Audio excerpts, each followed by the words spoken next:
This is Arts Alive. I'm Lynda Phillippi, and my guest is Bruce Ulrich.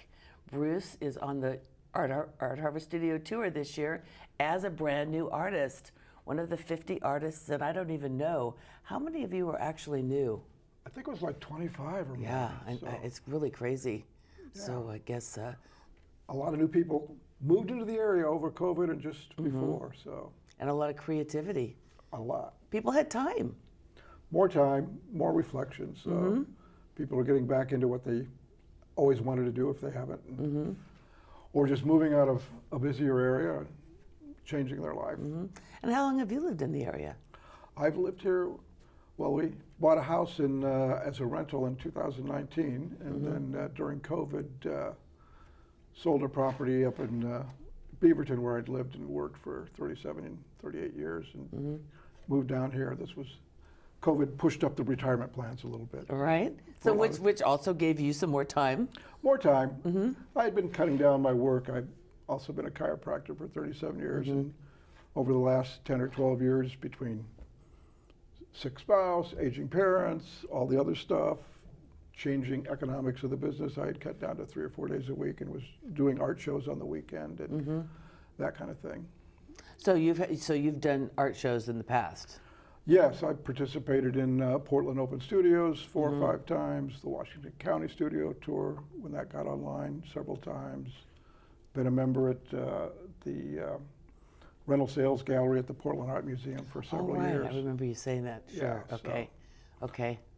Yeah, you can say, oh, I had my first art show in a museum while Sargent was having his, they had an exhibition of Sargent up at the same time. Yeah. So, oh, how interesting. Yeah, he was on the floor, on the main floor. We were over there in the rental gallery. In the local, yeah. Well, that's okay though. And yes. you have actually built a really beautiful studio. Yes. In your backyard. Yeah, during the move, yes. Downsizing, as you know, is a continual thing. So the house we had was fully furnished, and where I came from, the reason I bought that place when we moved was that it had a 5-car garage that you drove into because it was up on Cooper Mountain, and then the house was up above it. So that gave me lots of space to spread out things. Sure. And now I'm down, just put up a 12 by 16 foot structure in the back, so that'll be my studio. And so on the tour, then, is that where the people will come to see your work? Yeah, they'll be coming to the house, walking around the backyard, and going into the studio that's out back. Put a new patio pad, and while we were gone last week on vacation, had grass planted, so it's starting to look more habitable as opposed to. Good. I know when we were trying to schedule this, I knew you were going to be gone, and you just literally got back from the East Coast last night, or this morning, early. Early this morning, yeah. Pulled in early this morning. That's amazing. Flew back last night. Well, thanks for being with us. Yeah. So, so I guess one of the things I'd ask you is, what made you decide that you wanted to do the tour this year? Well, like I said, when I lived in the Portland, Beaverton area, and I'd always done the open studio with the Portland Arts, what is it? Portland Arts, I can't remember the name right now, but that one, and the Washington County tour. And it's always fun to have people come through your studio, see how you work, see what you do, the kids and that kind of stuff. You know, I think one of the things that's true too is people really do love to buy art when they know the artist. Yeah. Making a personal connection is a really big deal. And you know, you can look at a painting and say, yeah, it's okay. And then you can look at the painting and meet you, and you know, as you get to talking about it or whatever, and now they're falling more and more in love with it because they know you, they feel like there's a connection. There's a connection that way. They get the backstory of why you did what you did, or what was the inspiration or motivation, depending on what you're doing. Have you ever been on the Art Harvest Studio Tour? Did you ever go on it? Yeah, I've had friends that lived out here. I've been in a critique group, and several of them are in the tour, so I've gone out a couple, 3 times. But usually it was conflicting because I was on my own doing tour. Your own thing, right? Yeah. So. I know we were talking about that a little bit earlier, that one of the problems is, you know, with 50 artists and 25 new ones, you know, there's just no way you can see all of each other's work. No, and I don't know if sometimes you could sneak out if you had somebody to watch your spot, you know. And this tour, the ones in the Portland area tended to be Friday, Saturday, and not or Saturday, Sunday, not a Friday. So with the Friday you could get out. So, but anyway. It's gonna be great. You want to talk a little bit about the dates and the buttons and all that? Yeah, this is all the other tours. You sell the tickets beforehand. This one you get the free map, and when you come to an artist studio, then you buy the button so you can go into other artist studios. And it's $10. It's $10 for the button. And that includes 6 days and 50 artists. Correct. Right. And then it's 2 weekends, usually the first 2 weekends in October, which the weekend happens to start on the 30th of September this year. So 30, and then 1, 2, and then what, 6, 7, 8? 7, 8, 9. Or yeah. 7, 8, 9, okay. The math, you know. The strong math, point. right. He has that left brain thing, right? Yeah. So wow, that's incredible. I think that maybe we're going to put up some images from you in a minute. But what do you primarily work in?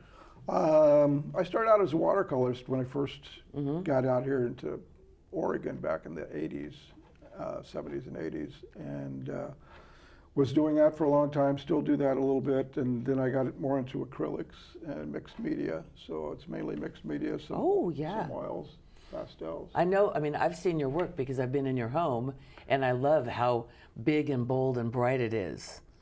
Yeah, I enjoy a lot of primary colors. I'm getting a little more subtle now, but you know, and all the secondaries. But that's a mixed media piece and so is that. That one's only a 12 by 12, but it can look a lot bigger. Oh yeah, the color makes it pop, a big impact for a small space. And there's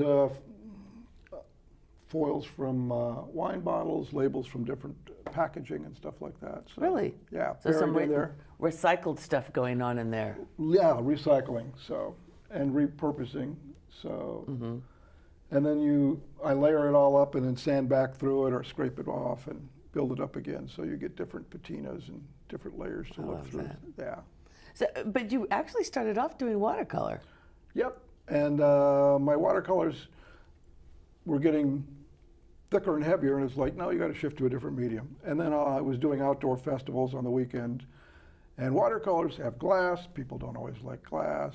If you get out in Oregon or the West Coast, you get rain sometimes, and that can be a problem, transporting that kind of stuff. So. I've heard of people switching, like, okay, there's watercolor, and then they go into pastels next, and then into something else. But you kind of just did that whole shift from watercolor straight to acrylic. I think that's amazing. Yeah, just because of the way I was applying the paint, even in watercolors, and now starting to do a little gouache and stuff like that, which is more an opaque medium, so you can go back and you don't have to, if you're doing a traditional watercolor, you know, you need to save your whites and you have to plan kind of backwards. Yeah, because you can't make white after you put color on it. But you can put white paint down, and which was what Sargent and all the other greats people think about used to do. I mean, they didn't make that distinction. It was more I guess probably in the early 1900s, when the rules came in where you can't use any white. That's not pure watercolor. So